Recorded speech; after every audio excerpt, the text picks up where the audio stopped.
Albino ya da albinizm soydan geçen bir metabolizma hastalığıdır. Deri altındaki deriye rengini veren melanin pigmentinin yokluğundan veya azlığından kaynaklanır. Albino hastalarının vücutlarının neredeyse tamamı beyazdır. Gözler, deri, saçlar ve bedenin öbür bölümlerini etkileyebilir. Albino hayvanlarda çok ender görülür.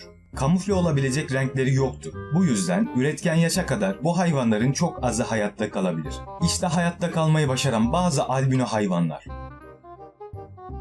Güney Croydon Recreation Parkı'nın ziyaretçileri bu beyaz sincapla karşılaşabilir.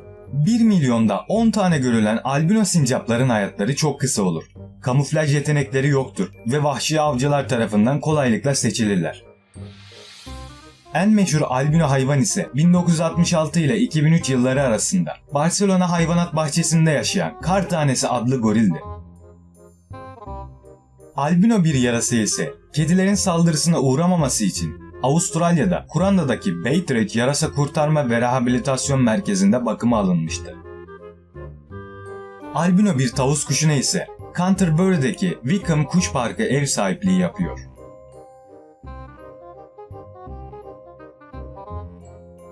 Türünün tek örneği olduğuna inanılan albino bir siyah akbaba ise Missouri'de Dünya Kuş Barınağı'nda kalıyor.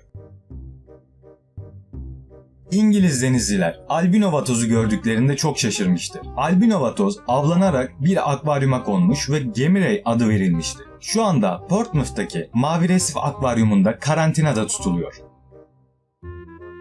Kardelen olarak bilinen tek albino penguen İngiltere'de Bristol Hayvanat Bahçesi'nde 2002'de doğdu. Ancak 2004'te bilinmeyen nedenlerden ötürü öldü. Biri albino olan bu iki rakun da Teksas'taki Wichita şelalelerinde bulunan Jasper Street Water tesisinde yaşıyor. Bu albino kirpi ise arkadaşları tarafından yalnız bırakıldığında Lincolnshire'daki Weirfield Hayvanat Bahçesi çalışanları tarafından bulunmuş. Siyah ve beyaz yerine bembeyaz doğan bu iki albino kokarca ise Cambria'nın Wigton bölgesinde Knoxwood Vahşi Hayatı Kurtarma Merkezi'nde konaklıyor. Albino kaplumbağa Michigan'daki Traverse City'de bulunan Klinik Park Hayvanat Bahçesi'nde kalıyor. Yine albino olan başka bir kaplumbağa. Sırada yeni doğmuş olan bu albino kaplumbağa ise Brezilya'da biyolojik çeşitliliğin korunması için Chicago Mendes Enstitüsü'nde hayata gözlerini açtı. Meksika'nın Veracruz limanında doğan albino kaplumbağa ise ulusal akvaryuma gönderildi.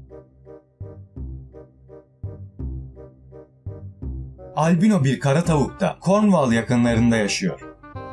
Bu kara tavuk ise Hertfordshire yakınlarında fotoğraflandı. Bennett adlı genç albino kanguru, Almanya'nın Rügen adalarında bulunan bir deve kuşu çiftliğinde yaşıyor. Küçük bir albino kanguru ise Kıbrıs'taki Agios Georgios özel hayvanat bahçesinde kalıyor.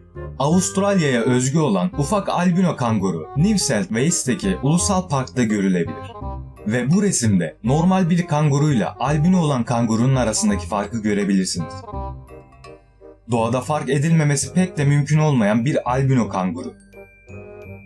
West Midlands'te yaşayan albino kanguru Millie'nin boynuna sahibi Stephen Rawlins karda gezerken onu kaybetmemek için küçük bir çan takmış. 3 haftalık albino geyik Mok, Tayland'ın başkenti Bangkok'ta Dusit Hayvanat Bahçesi'nde kalıyor. Light Night adlı albino bir geyik ise İskoçya'da Blair Drummond Safari Parkı'nda yaşıyor. Erkek bir albino timsah Büyük Kanarya'da yaşıyor. Beyaz Elmas adlı başka bir albino timsah ise Almanya'da Serengeti Vahşi Hayvanat Parkı'nda kalıyor.